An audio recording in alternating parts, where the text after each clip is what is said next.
Hello all. Here we go again. This is a first.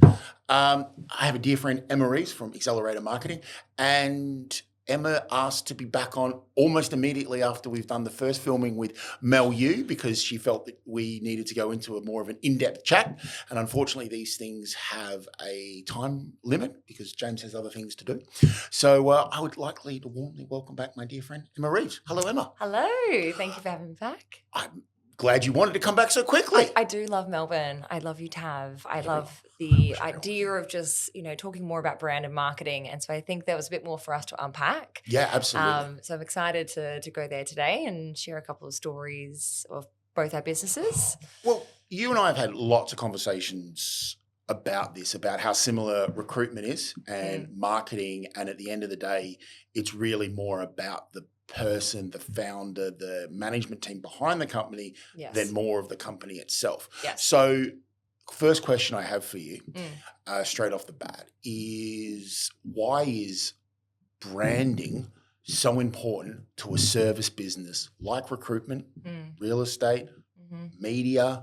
Why is that so important? Well, the first thing that we identified, like when I started the business, is I didn't know necessarily who I was going to work with, what type of clients. I just knew I wanted to start the business and to start it in the way of helping businesses learn more about their marketing. So helping senior directors and business owners educate them on what's important when it comes to marketing, because they don't know, they might be dabbling in it or run a campaign, but they don't know if it's performing or not.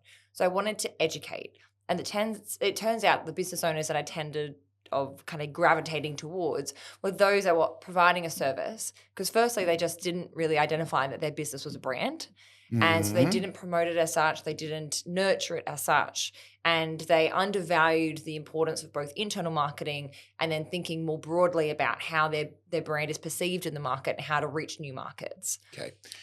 Interesting. So a lot of services, and actually one of our first clients, he was an accountant. Yep. He's an accountant, hasn't retired, still an accountant. Still a client, yeah. We love our clients. And he said that he went to a conference and he was asked who is investing in their marketing, who has a marketing strategy.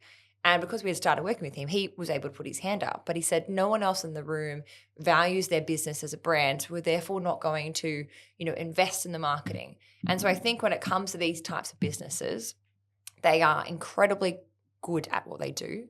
They are very passionate about what they do. They're very passionate about their teams as well. But it's being able to help them understand kind of some core principles of marketing and get them to really identify the value of it. Okay. Love all that.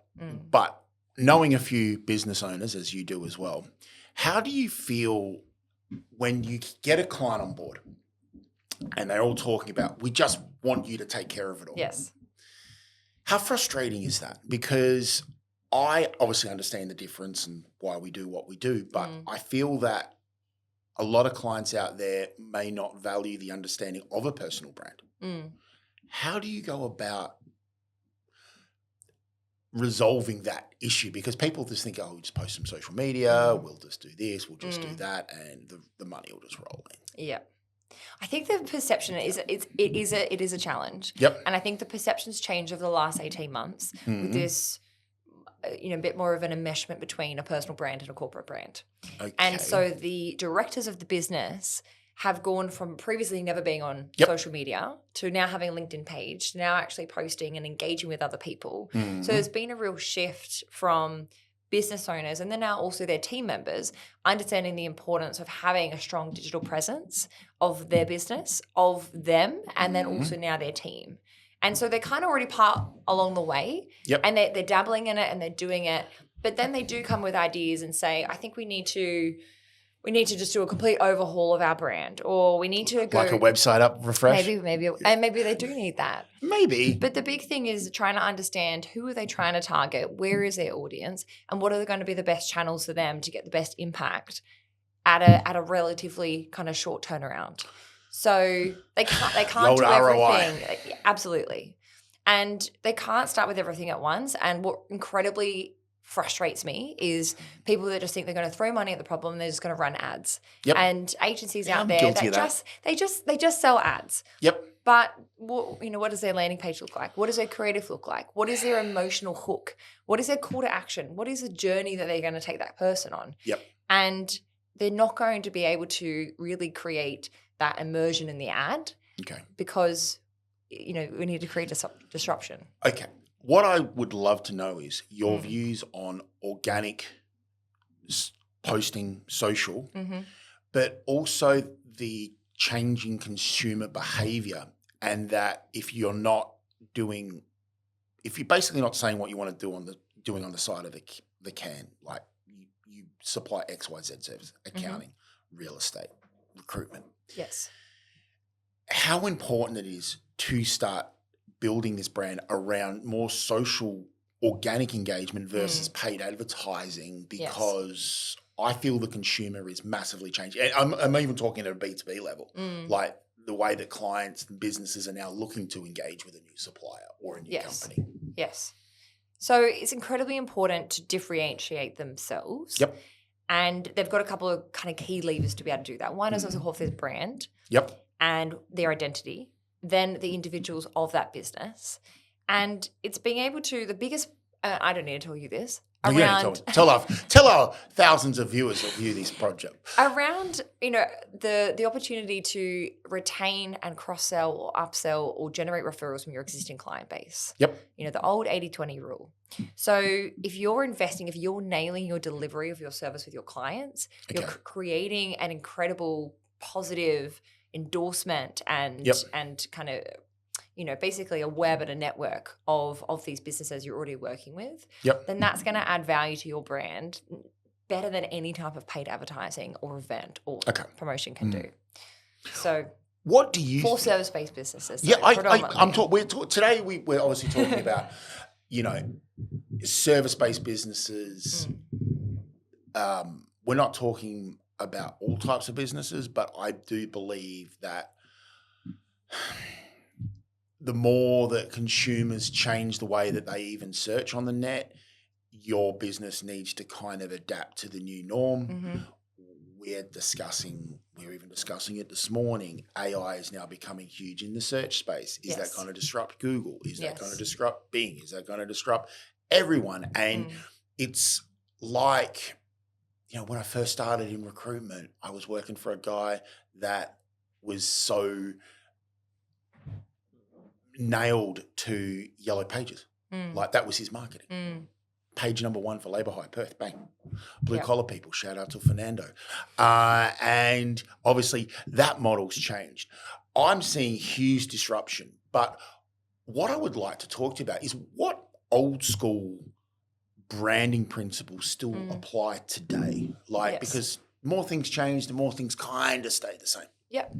So a couple of things around your brand itself is consistency. Yep. So when you think about, some of the, Nike, or you think about Red Bull, or you think about, say big commercial brands or McDonald's, consistency in their brand, consistency in their product, you go in with an expectation based upon their marketing around their brand. Yep. And consistency across, global bounds, and it's from their marketing, from their communications, from that consistent messaging and marketing around who they are and what they do. Car brands as well. Yep. You buy a Toyota, you're not going to get the same quality as a Mercedes or a Porsche or a Mustang.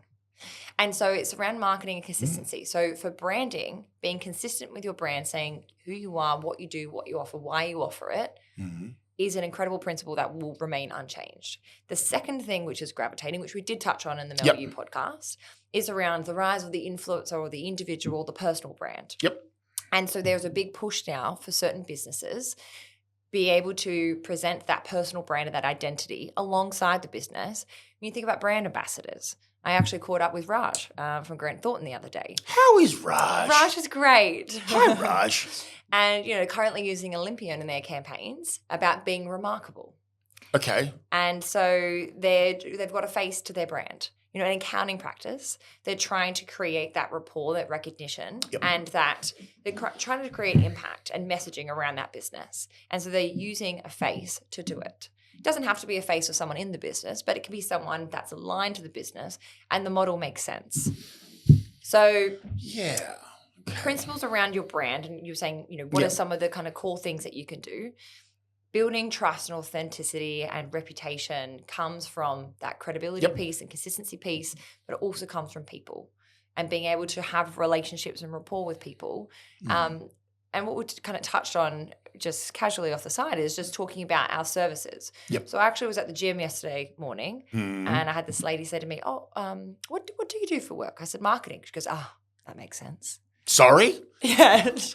I did not what take the fuck? I did not take it as an insult. Okay, cool. She was like, yeah, that makes sense. Like, as in, I'm charismatic and I'm outgoing and, I love to chat to everyone at the gym and, I work hard, but, I must have a certain persona about me that I've developed. And she was like, that ticks the box. I would never say to someone, you're in recruitment. Oh, yeah, that makes sense. I tell people I sell them people for a living. But we embody our business and our brand and what we do. And so when someone thinks about recruitment, even though it might not be an industry that you necessarily work with, you are still seen as the go-to recruitment expert and professional, as I did when I was hiring a staff member. I was like, I know you don't hire marketing professionals. I do feel a story coming. But I need your help because I need a new resource in the business, and I want to go to someone who I can trust. And I know it's probably not going to be you doing the work, but I'm going to have a conversation with you, and I'm sure there's someone else in your team that potentially can help. It turned out, but it was you though. Well, it was me, and it was done within about 20 minutes, half an hour, because I asked you a series of questions. What computer systems do you operate? What do you need? What don't you need? What's your ideal candidate? Okay, what's a compromise? What would you look at? Let's look at people with similar skill sets. Yes. Okay. So when we had that, I obviously went through my database and we were going, okay, this. Because at the end of the day, it doesn't matter if we're recruiting for marketing people, boilermakers, nurses, car mechanics, cleaners, architects, engineers. The principles of recruitment are identical. At the end of the day, it's all about the person building the skill set around what they need to find from the client, okay? The difference between a good recruiter and a great recruiter is about that much, okay? Not even, because most recruiters do most of what they need to do 80% of the time. Yeah. They vet CVs, they look at this, they look at that. What a lot of recruiters don't do is they need to jump up into that 20% and ask the direct questions of their client. They're too reliant on what from a client waiting them from a job description, okay? At the end of the day, forget the job description. Find out what the client needs. Find out what their absolute 100% non-negotiables are. Have the confidence to push back on the client to go, hey, that's not going to work. And then present solutions. No more than 3 CVs. Yeah. When I did or one. But if it's the one. When you know, you know. Okay? And we were looking for a particular set of skill sets. Yes. But when you've got that level of trust, and I am notorious for texting my clients. What do we want? Yes, bang, yeah, okay, whatever. Okay, their CV will be there in 10 minutes, okay? And they go, it's not what I'm looking for. Yes, it is. Because at the end of the day, you need to understand that your personal brand, your deliveries of service that you are doing to your client, at the end of the day, they've got better things to do than talk to you. Your clients have got better things to do than talk to you all day. How annoying it is. I know we love all our clients, so please, we're not directing this at anyone, so just calm down. Is when a client just wants to keep getting updates from you, keep texting you, keep with this, and not allowing you to flow with the business. At the end of the day, to present something. And then you feel like you need to rush something to them to ease their anxiety. And then when you have that that thing, 9 times out of 10, it don't end so well because you rush something to get it across and something's been missed. And how annoying it is when we all fuck up. I believe that your personal brand, once you have that, I completely agree with you. Your personal brand now has to be video. It has to be blogs. It has to be around you as an individual because people buy from people. Yes. Okay. The business, company, the structure.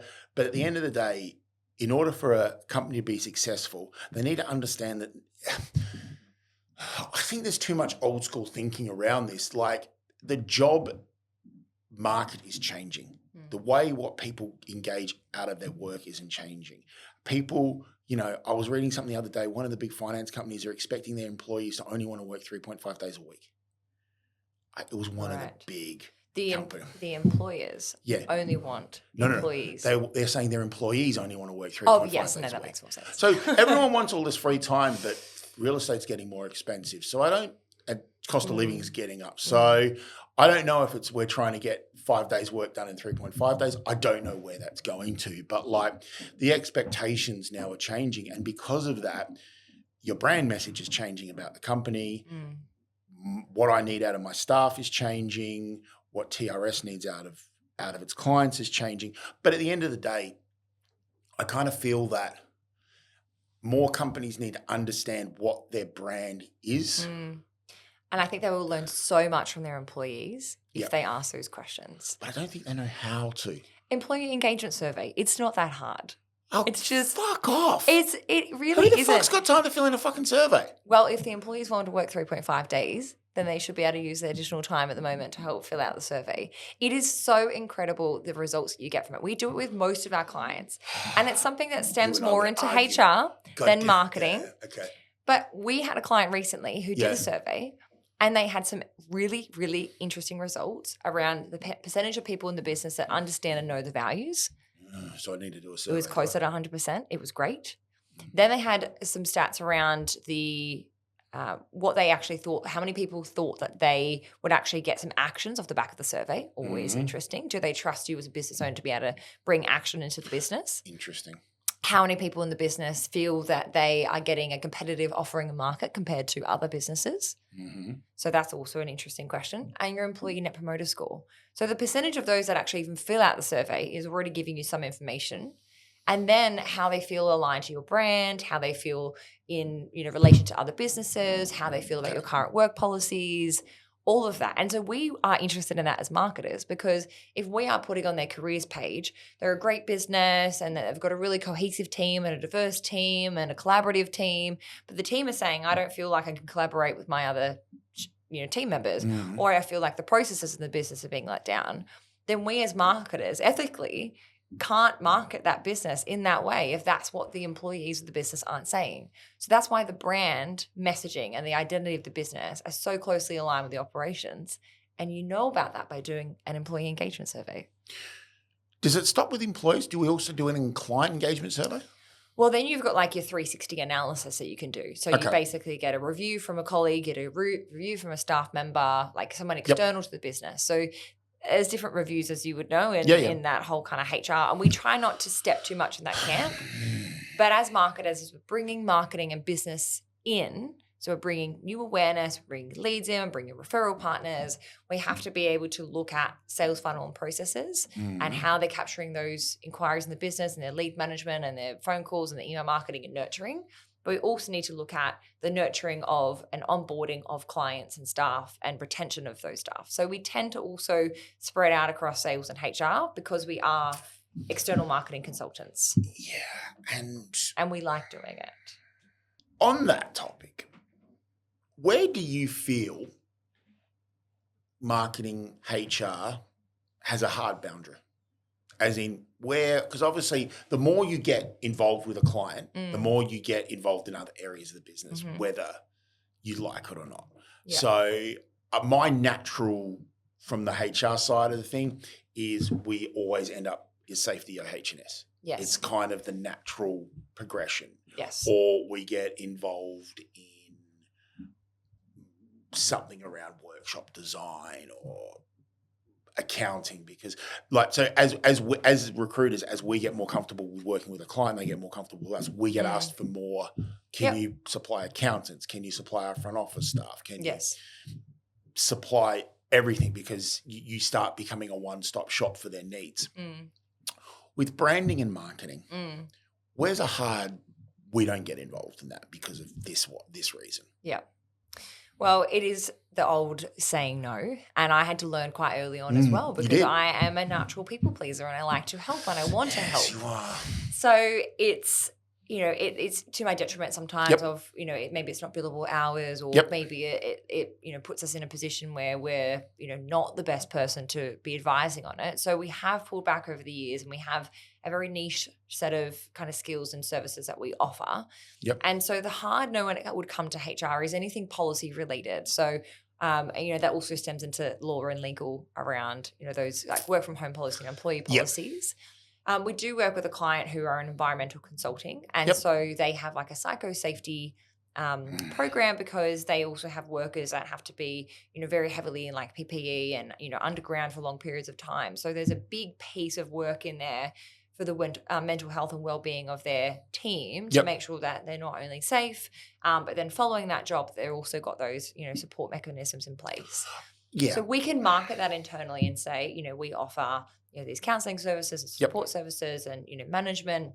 So we can advise on that, but we can't set policies around it. So we can encourage, this is what your competitors are doing. These are the types of entitlements that your competitors are offering to their staff.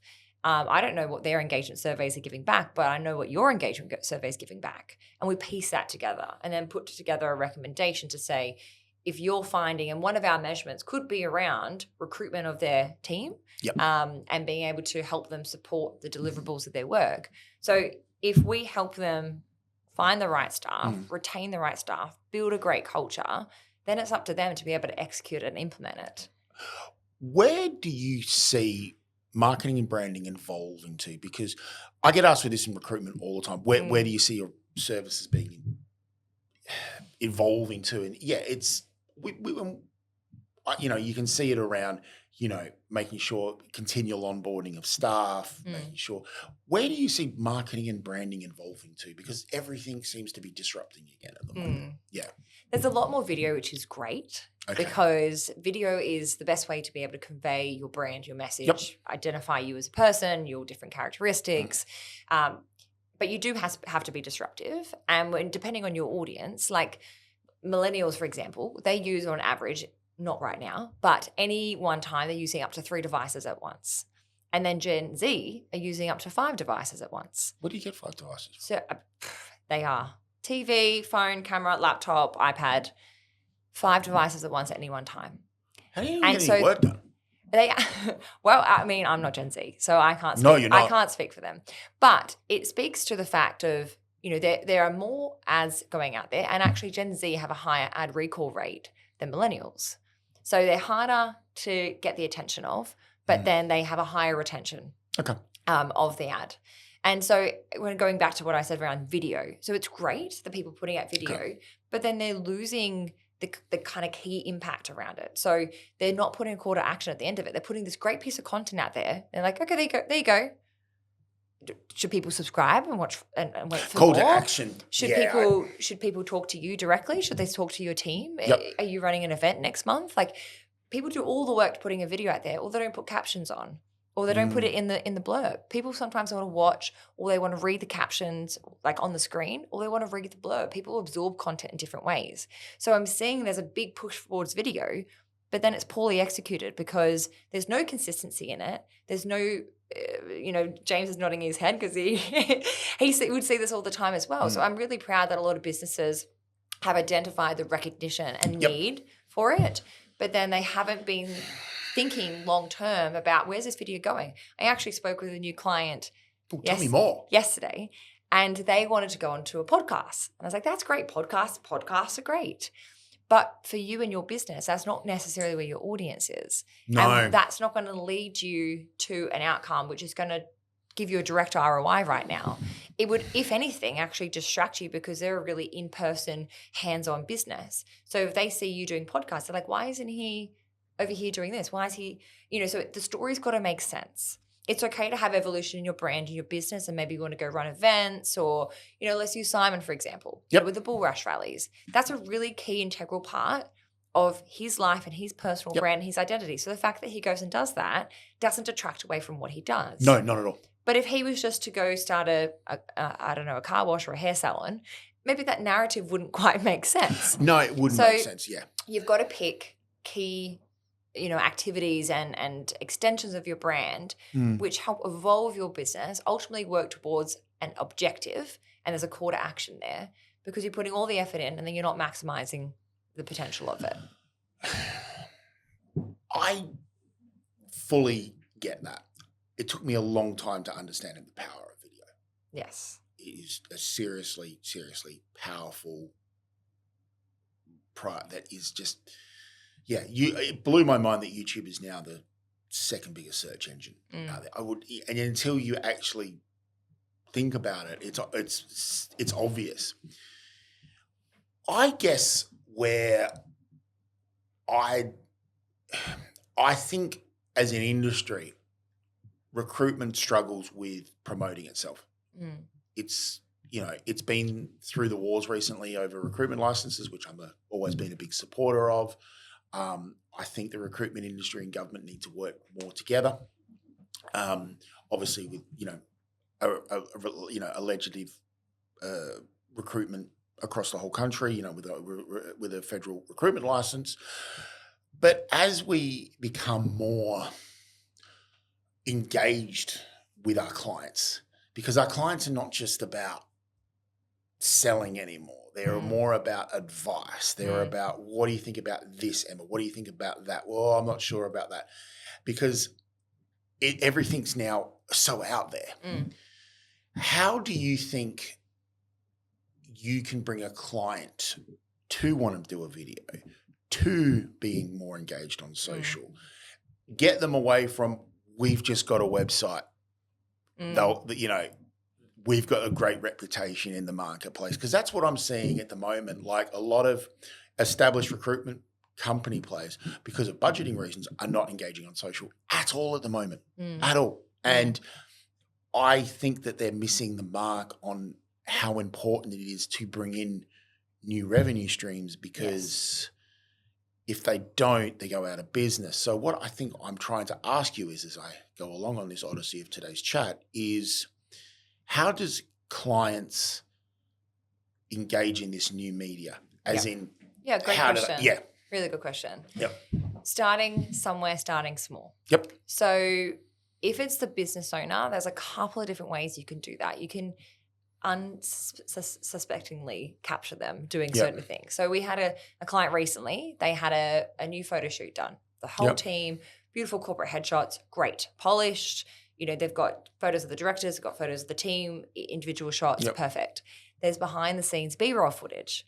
So this person's unsuspectingly in all this video. Suddenly they're on video. Look at that. Amazing. And then a couple other ways that you can do it is, if they feel comfortable, is being on a Zoom webinar, recording the Zoom webinar. Oh, look at that. Again, you're on video. Oops. Then having company videos where you might want to have the team talk about what it's like to work there. And then you say to the director, I just need you for 2 minutes, just say a quick spiel about what it's like, the vision of the business, just give me, 60-second life story. That'd be great. Then they find that they're kind of compelled to share a bit more, and then maybe they're talking for 5-10 minutes. And that snippet, even just having a snippet in that piece, talking with the team, gives that right dynamic. So there's a couple of different ways, just starting somewhere small. Start with, maybe a photo, just getting a bit more used to those kind of visual references with yourself and your brand and your face, and putting claim to who you are and what you do. But then just testing video or trying to capture video with things that you're already doing. So, whereas this is like a structured setting, but there's a lot of things that you can just capture unknowingly, which is quite even more authentic. Like, be raw. It doesn't have to have, a great production value to it, because the message is the most important thing. So if you can try and encourage them to see the value of it, incorporate it into the already runnings of the business, or maybe they're at an event, or, there's something that they're doing that they want to capture. One of our clients, they go out and site. Being able to demonstrate real life the way that they operate, if that's, you've got sign off from other people and you're in the right attire and all of that, there's ways you can capture video. It doesn't have to be a big thing. And people put this big expectation on, how it needs to be done. The biggest thing is just capturing it. And the second biggest thing is then having a purpose to it, having the right audience. And I was saying before, maximizing the potential of that one piece of content, adding captions on there, writing a blurb, having call to action, resharing it, putting across multiple platforms. A 30-second video, you can maximize, you can put it in an email, turn it into a GIF. Like, there are so many ways. You don't have to put a big stigma around we need to do a video shoot. It's going to take 5 hours. Yeah, I know what you're saying. Because people don't have 5 hours to absorb the content, consume the content. So, you've got to put a certain amount of effort in and a certain amount of thought into what you want to capture. That's the hardest part. What's your views, shorts versus long form? Well, depends on the platform. Tell me more. Well, so, Instagram and social media and TikTok is all about vertical videos, about short form content. Yep. There was that 1 second reel trend that happened a couple of months ago. I don't even know what you're talking about. 1 second. And because of the repetition of the reel, you stay longer on the video. So therefore it went viral for a lot of people. Do you think shorts and Instagram and TikTok now is becoming more mainstream with business? It's as a branding tool for a company. Like, is it becoming the norm like a website? To a point. Okay. And that's sometimes because a website is a legacy item, and maybe these businesses over 20 years in business and, they're very successful and they've grown, they've gone through an acquisition or, they've changed. And for them to redo their website and go through a full rebrand is a very hard thing to do. Yep. But to show up on socials authentically and with your new brand and your new image is a much easier, faster speed to delivery item that you could do than having to redo a whole new website, which could cost you 20 grand. So, or invest in video. So that's where you want to look at, what is it in your brand, your business that's changed? Yep. Because if you have a longer message about, so say for example, for you, say you're expanding into every single state, you've opened all your offices. Yep. You could do that from one infographic. It'd be like TRS has expanded and literally have a map and just have arrows and be like, we are here. We've invaded. I love it. One image. Or you could sit on a podcast and you could talk about how the different markets have changed and the legislation in the different markets, how it's really important. And you met this client who referred you over here and you could tell the whole story for half an hour.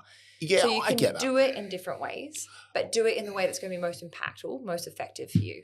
So we've had massive change and, this is Recruitment Business Podcast. And one of the things I've introduced recently is a lot more flexible payment terms with clients. Yep. And the reason why I bring that into branding is because you need to be more empathetic of your clients' needs. Like we've always just been business, bank account details, 14, 30-day payment terms, bye-bye. Now we're offering more flexibility around how we as a company package those payment options to our client. Yep. Within a brand, within branding, because I kind of feel that clients, especially, they don't know either what they want or they don't know how to ask for it because it's a pride thing. And I guess the question I'm trying to ask is, we've had a lot of clients, we offer flexible payment terms. Yes. They've just taken it without even us formally talking about it. They've just seen the option, bang, gone, okay, yep, we can do that. Question I have for you is, you almost have to offer services and then just wait for them to have the feedback? Like, does pride get in the way of branding? Does it get in the way of you trying to work with your clients? Because we see that a lot with our clients. Yeah. Yeah. It's interesting because I think it's evolved over the last, for us, the last couple of years, probably the last 2 years, because the way that we offer our services on a marketing strategy, so an upfront cost to build out an actual a tangible plan. Yeah. So it's not just a strategy on a page. Yeah. And we started doing these strategies well before, ChatGPT. So we have a built out methodology that we go into a business, we identify the strengths of their competitors, we review their brand, we look at all the different channels, we identify their target audience, we go through everything, and then we give them a 12-month plan, and inside that sits like a 90-day action plan. Yep. So we do that first up, and then we move into a retainer model. Yep. And when I started the business, we're like, okay, we're going to just do these services for you. Yeah, okay. And it could be 20 hours, it could be 50 hours. And we just had this fluctuation. And that's because they only wanted to pay for the months that they were working. They're like, okay, October and November are huge months for us. And then we want to pull back, then we want to drive forward. And so we're also pulling back, driving forward, pulling back. And so we didn't also have consistency in our team and our business. But I tactically had different contractors. So I could expand out my resources. And so I could kind of flex during those periods of growth for them. But then they said, actually, when it came into, kind coming out of COVID, some stability, but then also instability with businesses and this kind of work from home and kind of culture change in a lot of organizations. Then they wanted stability in the retainers and kind of consistent deliverables and consistent amounts. Okay, great. So then we moved to fixed models. But then there was all these outlier jobs or work, because as marketers, we need to be able to inform the strategy we were saying before. We need to have that freedom and flexibility to say, hey, I think we should actually do 2 videos this month rather than 10 posts, static posts or carousels or infographics. We need more video. So as we've evolved to do more video, it is more time consuming. So our hours we initially quoted wasn't necessarily kind of factored into that. Correct. So we have this now ability. It's kind of like a cost plus model. So we do have a retainer. I'm a big fan of cost plus. We do have a retainer. So we do work to fix deliverables. If they need anything outside of that, and if it's within our capacity and within our skill set, then we'll say, yeah, absolutely. We can help design this capability document for you, create a new website page, manage this event. And so we've found the best way for us to be able to evolve and stay within the bounds of what we do, but also be, respectful to the team so that they're not stretched too far, is to say, look, this is what we said we're going to deliver. We actually think that we should interchange these things. But in addition, your business really needs, some assistance with this event coming up. So basically what you're saying is when we are working with a client, as your relationship evolves, you become more of a trusted guide to them. So you might go to them and say, listen, this month, we need to do this, this, and this. It's going to increase the cost, but in these months, because of the demographic and people go on holidays and end of year and Christmas and all that sort of stuff, we're going to pull back, and only spend this. And I guess that's where branding and trust comes into this, because they then look at you in the marketplace and then they go, okay, Emma knows what the fuck she's talking about. 100%. Okay, we're going to trust that. Now, I also know, and I've had these difficult conversations with clients, and I'll continue to have difficult conversations where you're not going to see eye to eye. And things might have been said or implied that they may regret at another stage. Okay. And I think because branding is and marketing is so personal, it's not like we're selling microphones. And it can be subjective. It can be a bit subjective. Designs can be subjective sometimes when we're looking at different designs, even internally in our business. We have 2 different people. We have very different design concepts. They both match the brand guidelines. They both hit the objective. But, there is this disparity sometimes in that process. And that's natural because we are all identical, not identical. The question I have for you, as your own odyssey in your own business develops, what skill sets have you developed in the last 12 months that have created you to become a better business owner? Delegation. Tell me more. I thought I was just going to list some and then I could get out of the question. No, fuck off. You know me well enough that we'll drill into this. So I think delegation's a big thing and it goes hand in hand with empowerment of your team to be able to step up and take on ownership of different projects.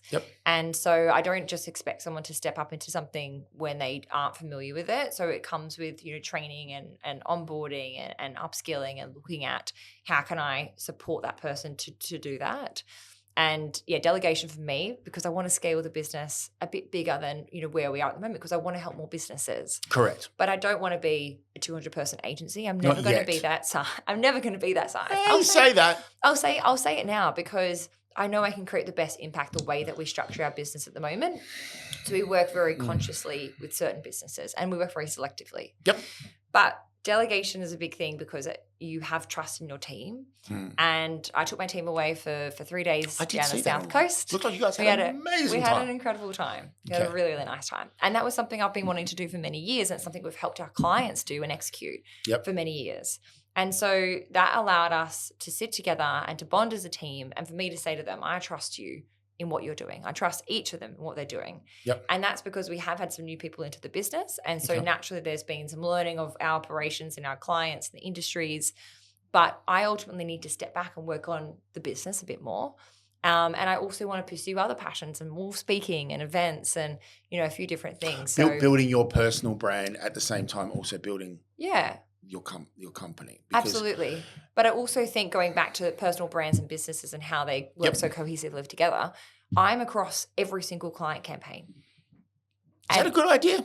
Yeah, I think it is. Why? To a point. Okay, so your eyes lit up when you said it, so I'm just curious. Because I love the businesses I work with, and there is an expectation that I sit across each one of those clients. And this is why these other big agencies come in, and there's maybe, someone who says, oh, we have all these best practices, but the person's actually doing the job. Are they empowered? Are they attached close enough to the organizer and the director of that business to be able to feel the same impact as what that person would have? That's what I want to create in our business, is that whether it's me or someone else in the team, I get the same level of guidance because it's fed down from me through the team and through the business. And I think that's where personal brand and business brand tie in very closely together. So what you're trying to say, in my dyslexic brain here, is in order to grow your business, in order to be successful in any business, yes, in a service business, yes, you need to have a personal brand. Yes. You need to understand branding. You need to be an expert in your field. Yes. You need to do your homework. Yes. You need to portray that into the market through your social postings, your blog postings, your video, people that you do. Yes. And you also need to understand that this process isn't overnight. So it's also about consistency, about the message that you're bringing to the market. Delegating, bringing the right people in. Okay. And building a good culture in your team, in your business. That's exactly the same ways on how to build a successful recruitment team or recruiters working with clients. Yeah. It's not so much what you ask the client. It's more about the case of what you understand about their business. Yes. I don't ask my clients the same questions all the time. It would be stupid. I know what they need, okay? But you build that up over many, many times dealing with them or understanding the industry. Because I love I'm dealing with XYZ client. I'll go to a similar business and say, I'm dealing with XYZ. What do you guys need? I'm assuming you're as busy as them. Oh, we're not as busy. Oh, my mistake. I'm sorry. I'll leave you alone. Oh, hang on. Why? I love doing that. My mistake. I thought you guys were as busy as them. And then suddenly they go, oh, hang on. Why? And then that also creates conversation. I love doing that because people go, well, why are we not as busy as them? Or we are as busy. Okay, well, I'm assuming you need staff. So we've got a current supplier. It's a very interesting tactic. Oh, I'm full of interesting tactics because I love going to companies and assuming that but then saying, hey, we could have a video chat on sales tactics. But I also think that you need to be not so attached to one client. We've got very long-term clients and with very strong relationships, but not because you're worried about them going away. But I also feel like their requirements change. 100%. And we are not the perfect solution for all the time. You're saying before, we work as a marketing partner. We want to work with the market as a marketing partner for our clients as long as possible. But then we've had clients internalize it. We've had clients just kind of stop and just peter out for other reasons in their business. We're not the right person all the time, but we position ourselves and we adapt our offering to be able to kind of give and take on what their business needs. And so I think that's smart, and it's looking at a long-term picture. It's not a one-off service. I think when business goes quiet, you should double down on branding and marketing. Yeah, look for Triple other down on it. 100%, because that's the only way to get ahead. Also, companies want to deal with companies that have stuff going on. Like they don't want to be their only client, or because it just becomes very... There's pressure on that client. There's pressure on that client to pay the bills with all the other clients, and that's not a good way to operate. I made a mistake several times through my odyssey of owning recruitment businesses. You have this such great working relationship, and it's this, and it's really flowing on it, and then you get that always 4:45 on a Friday afternoon call. Your entire contract with us is coming to an end in the next 2 weeks. We're finishing the project. We thought we were going to get another project. We're going to, demob your entire thing. I kind of see that also with marketing, because you might have a great relationship with someone, but they might get a new CFO in, a new manager. They've got relationships with someone else. They're trying to stamp their mark on that business, and they go, nope, this has been working, but I know better. Yes. So as people watching this, and I believe actually some people do watch this, people tells me that people are actually watching this. This is just on our little chat, is I guess the advice that I could say as a business owner is that personal branding and marketing is so important in a service business that if you as an individual are not doing it, yes, it's not that you won't be able to get business from it, but you're at a massive disadvantage from people that are correct. doing it, and they will get all the cream. They will get all the majority. And if you're not writing your own narrative, someone else is. Oh, I learned that one the hard way. Few others we've had. Yeah, a lot of people know my story, so we don't go into it now. But like, I guess you only learn this the hard way. I've learned this from losing, very good clients only to them having requirements. I almost lost the business at the start of COVID because we were too reliant on a select amount of clients. I guess that's why I was very happy to have you on again, because you're like, is because branding is so integral. It's like, it's now, as people just thought, I've got my email marketing, I've got my website. What else do I need? I've got my, we're a known player in the industry. Yeah. I was watching a Gary Vee video last night, and he was talking to real estate agents about people who've been in the area for a while. He says, you guys are reluctant to use social, but how much are you getting pissed off with people that are just fresh to the industry but do know how to use social and is dominating the area. And so, and I guess the danger of that is in any industry is that you're not having that expert, sharp as a tack, Jordan Belford sort of view on this, where in order to become that expert in your field, and you're not, but your social media is and your branding is showing that you are, but there's a bit of a mismatch. I think that's very dangerous. So I think once you become an expert in your field, of whatever that field is in a service business, you have to match that with branding. And also capability. And capability. Yes. So where do you see your business evolving in the next 12 months? Oh, that's a good question. So for us, I've just brought a new team member on. So we've got an office in Martin Place. We're building out the team. We are still doing day in and day out what we do: marketing strategy, marketing for businesses and services, digital marketing. So, email, socials. We're looking at different ad campaigns now. We're looking at more creative ways. We had a client did a seminar recently, so we did ads for them.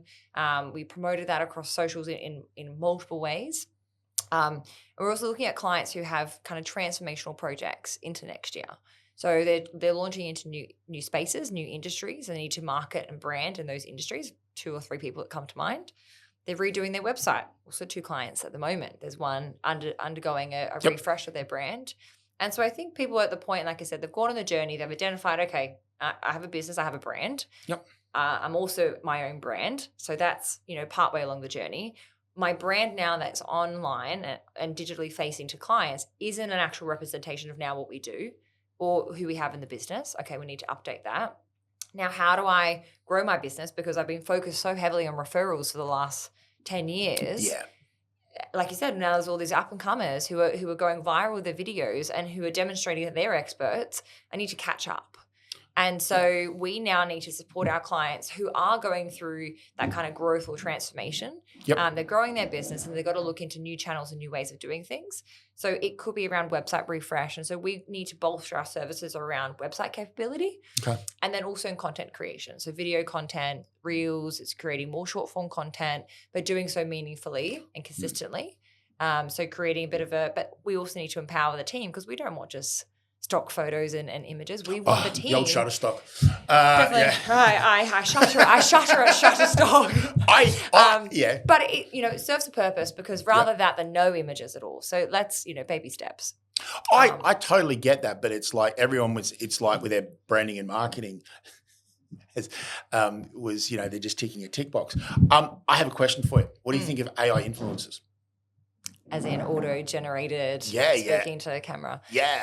Rise of the AI influencer, because it's going to be, I think every industry is going to have them. Everything. Anything I'll to do throw with it back to you. Would you rather an AI person talking about your business and brand at this point, or would you rather talk about your business and brand? Okay. We've been using AI for a long time, and we to talk to candidates, original, Yes. onboarding. Most of that's done by AI now. That's non-facing. Do I feel that the rise of the AI? Yeah, I think eventually the chatbot on websites will be AI, 100%. AI influencers, and you'll actually be able to engage, and it's just going to be the norm. So I'm going to embrace it because it's better. I don't think you're going to be able to beat this. I actually, what actually does my head in is AI influencers getting brand deals, like owned by, I think what it kind of happened was the influencer space was, it took a lot of ad revenue away from famous movie stars and brand endorsement deals and all that. Can you imagine if they had influencers back when Michael Jordan was doing his Jordan deal? He would never have got that deal. Yeah. I mean, he's making what? Hundreds of millions of dollars to this year still on his Jordan deal. But, it's mixing up. So I kind of see the AI is here. We're going to embrace it at TRS. Yes. Will there be an AI bot on the website? Probably. Yep. I'd say the next 6 months you'll have one. Yeah, I think so. Yeah. Yeah, if the team's watching and this, that's you're on notice. And that's the best way to utilize it because it has purpose for your business. Yeah. Having an AI avatar right now, probably not going to add the value. So embrace it, adopt it as it's needed in different areas of your business. I don't necessarily see the value right now in promotion. I see it more in an operational sense. But operationally, it can be still a chatbot, which is customer facing. So it's still around communication, but it's more coming from an operational standpoint than a promotional brand standpoint. Because I just find like it's very hard to be able to, again, go back to people and businesses, to sell the person and the identity, the capability by using someone else to validate it. So let's see where it goes the next couple of years. Well, interesting. Apple's bringing out their AI. I kind of see this inevitable thing. Last question I have for you, because I think we're running out of time, aren't we, James? Yes. Is, do you think the metaverse and branding will go one in one? The metaverse is not here yet, but it's coming. Apple's now got its AI goggles, and I've seen some brand campaigns come out around that, around cars. I think it's incredible just speaking more broadly around how how everything monitors you, and Netflix with your preferences, or Instagram and its superior algorithms and what you search for. So I think we're going to start to be customized and conditioned a certain way without even being realized that we're being conditioned a certain way. So then the way that a message is delivered and sent to you probably isn't going to matter as much as it's more so the message and the time than exactly if it was an AI person or the delivery of it. And so I just think that we as individuals right now and business owners and entrepreneurs, there is a sense of immediacy for information, which is why we're using ChatGPT to how to bake a cake rather than going to a recipe book. So there's this, shift in how we're searching for information. And, on Google, when you search for something, you're searching for information, you're searching for directions, like, what's your action? So I think that we're going to kind of just intuitively be able to just search for things and have those answers very quickly. And all those answers will come to us before we even search for it. Like, it'll just come to the point you'll be thinking about traveling to Sydney, and then you'll have flights that you'd be like, I must have said something somewhere, search, or maybe it was a conversation 3 months ago that in October or November or next year that you want to go to Adelaide. And so I just think that the way that we're wrapped around technology and that we're consumed by technology and that we have this level of immediacy and information, I think we're going to be consumed by it, and it's going to be able to inform choices and decisions for us that we didn't even know that we needed to make. I mean, the smartphone changed the way we did everything, right? The app store, the way we did everything. I kind of see AI doing the same thing. So hence why I'm so keen on the branding and the personal message, because it's eventually you're not going to have a choice because you just won't be relevant anymore. Yeah. I'm sure there were companies out there that dominated fax machine marketing, and there were companies out there that was slaying it with the Nokia ringtones back in the day. Yeah. I don't even Crazy Frog. I can't even remember any of them. And they were on the back of all the printed media and everything like that.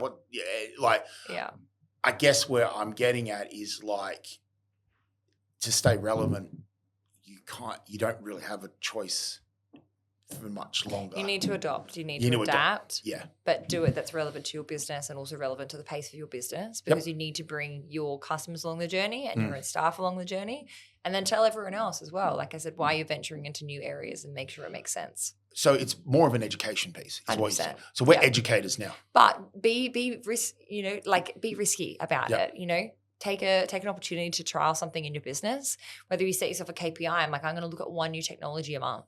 Yep. I'm going to implement one a quarter, but research one a month. So incorporate that kind of, review process and research into the everyday of your business. Delegate it to other people to look at, but you as a business owner review and implement it as appropriate. And I think that'll help them stay ahead. Okay, I love that. We've run out of time again. Again. What a surprise. Like one day, we'll have to talk to James about maybe doing a 2-hour one of these. Maybe half a day, I don't know. We'll just I think the next one we said we want to do on a boat maybe. So we could probably do the next one on a boat. The Christmas special's all locked in and that's going to be a bit of a doozy. But love it. Emma, I would love to have you on again next year. Thank you very much for having me. Because I feel like we're going to have more of a conversation and Mel's probably going to jump up and say, I want to be on this next one as well. So thank you for today. Thank you. And until next time. Awesome. Cheers. Bye.